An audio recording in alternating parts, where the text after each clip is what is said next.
তাই তিনি বলছেন, যেসব মানুষ বারবার গুনাহ করে, বারবার ফিরে যায়, এই চিন্তা করে যে ক্ষমা চাইবে আর সব ঠিক হয়ে যাবে, এমনটা গ্রহণযোগ্য নয়। এভাবে আল্লাহ আয্যা ওয়া জাল্লার সাথে খেলা করা যাবে না। ওয়ালাইসাতিত তাওবাতু লিল্লাযীনা ইয়ামালুনাস সাইয়্যাত হাত্তা ইযা হাদারা আহাদুহুমুল মাউত। অবশেষে তাদের কারো মৃত্যু চলে আসে। ক্বালা ইন্নী তুবতুল আন, আমি আসলেই তওবা করছি, এই শেষ, আর কখনো করব না। একবার আমি প্লেনে যাচ্ছিলাম, আর সাধারণত যখন প্লেনে চড়ি আমি ঘুমিয়ে যাই। তো আমি যাচ্ছি আর আমার আশেপাশে দেখছি মানুষজন তাদের আইপডে অথবা আইপ্যাডে বা তাদের ল্যাপটপে বসে মুভি দেখছে, অথবা তাস খেলছে, গান শুনছে, প্লেনে বসে মাথা দুলাচ্ছে, তাই না? তো ঘুম ভেঙে দেখি প্লেন হঠাৎ 50 ফিটের মতো নেমে গেছে, কেবিনের প্রেসার বদলে গেল, মালাকুল মউতের কাপগুলো নেমে এলো, তাই না? তখন আশেপাশে সবাই কি করতে দেখেন? সবাই দোয়া করছে, একেবারে সবাই। ও আল্লাহ, আমি সরি, আমি সরি, আমি সরি। সবাই এমন করছে। কি ধর্ম সেটা আসে যায় না, সবাই দোয়া করছে।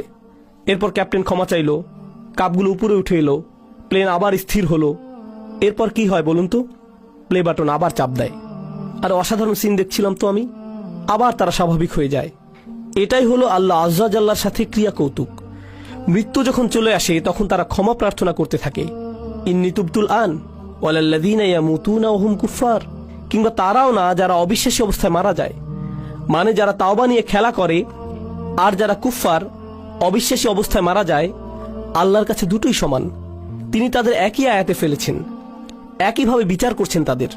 আমি তাদের তওবা কবুল করব না যারা অবিশ্বাসী অবস্থায় মারা যায়, আর আমি তাদেরও ক্ষমা করব না যারা বারবার পাপ করতেই থাকে, মনে করে যে খেলা করছে।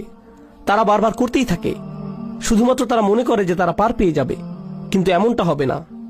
উলাইকা আ'তাদনা লাহুম আযাবান আলীম, তারাই সেই সব মানুষ যাদের জন্য কষ্টকর শাস্তি প্রস্তুত করেছি। আল্লাহর সাথে আমাদের আচরণ হবে প্রথমত নিজের ভুল স্বীকার করা, দ্বিতীয় ধাপ আল্লাহর দিকে ফিরে যেয়ে তার কাছে পাপ থেকে বের হবার দোয়া করা, আর তিনি সেটা করবেন। আপনি বলবেন না যে গুনাহটি আমার থেকে বেশি শক্তিশালী, কারণ আল্লাহ বলছেন, লা ইউকাল্লিফুল্লাহু নাফসান ইল্লা উসআহা। আল্লাহ কারো উপরই সাধ্যাতীত বোঝা চাপিয়ে দেন না। আপনি সামলাতে পারবেন বলেই আপনাকে মানুষ হিসেবে বানানো হয়েছে। আপনি আপনার পাপের চাইতে শক্তিশালী, আল্লাহ আয্যা ওয়া জাল্লা সেটা জানেন। আপনি নিজেকে প্রবোধ দেবেন না, নিজেকে ভুল বুঝিয়ে বেঁচে যাবেন না। আপনি যেই পাপে জর্জরিত থাকেন না কেন, আপনি সেটার চাইতে শক্তিশালী। এটাই আল্লাহ আমার আপনার জন্য করেছেন। তিনি আমাদেরকে সম্মানিত করেছেন। তিনি আমাদেরকে সম্মানিত না করলে আমাদের পাপ আমাদের চাইতে শক্তিধর হয়ে যেত, শয়তান আমাদের চাইতে ক্ষমতাধর হয়ে যেত। ইন্না ইবাদি লাইসা লাকা আলাইহিম সুলতান, আমার বান্দার উপর তোমার কোনো কর্তৃত্বই থাকবে না।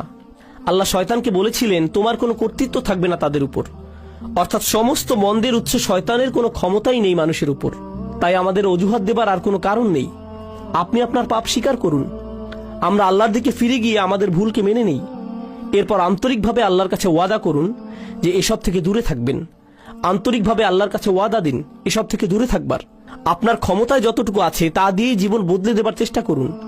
সেই পাপ থেকে দূরে থাকুন, সেটা মন্দ বন্ধুদের থেকে আসুক, কিংবা কম্পিউটারের সাথে একা থাকার মাধ্যমে হোক, কিংবা অফিসের কলিগদের থেকে, যেখান থেকেই আসুক না কেন, আপনার জীবন থেকে সেসব বদলানোর চেষ্টা করুন। এটাই হলো তাওবা। সেটা অলসতার তাওবা হতে পারে। আপনি হয়তো ফজরের অনেক পরে উঠে কাজা পড়েন, আহা কাজাটা পরে নেই, তবে এটাই আপনার কাছে নর্মাল হয়ে গেছে। সিরিয়াসলি আর নেন না এটা। আপনি বলেন আমি চেষ্টা করেও পারি না। অবশ্যই পারেন।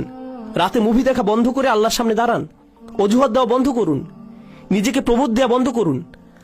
আল্লাহ আয্যা ওয়া জাল্লা এই জাতিকে তখনই উপরে তুলবেন যখন এই জাতি তওবার জাতি হবে, যখন আমরা আমাদের তওবা দ্বারা পরিশুদ্ধ হব। আল্লাহ আয্যা ওয়া জাল্লা আমাদের সবাইকে তার ক্ষমা চাইবার ক্ষেত্রে আন্তরিকতা দান করুন। আল্লাহ আয্যা ওয়া জাল্লা আমাদের তওবা গ্রহণ করুন, দিনে দিনে আরো ভালো মুসলিমে পরিণত করুন। আল্লাহ আয্যা ওয়া জাল্লা যেন আমাদের শক্তিশালী সুন্দর মুসলিম পরিবার গড়ে তোলার সামর্থ্য দেন, যারা এই দ্বীনের সৌন্দর্য বিশ্বের সামনে তুলে ধরতে পারবে।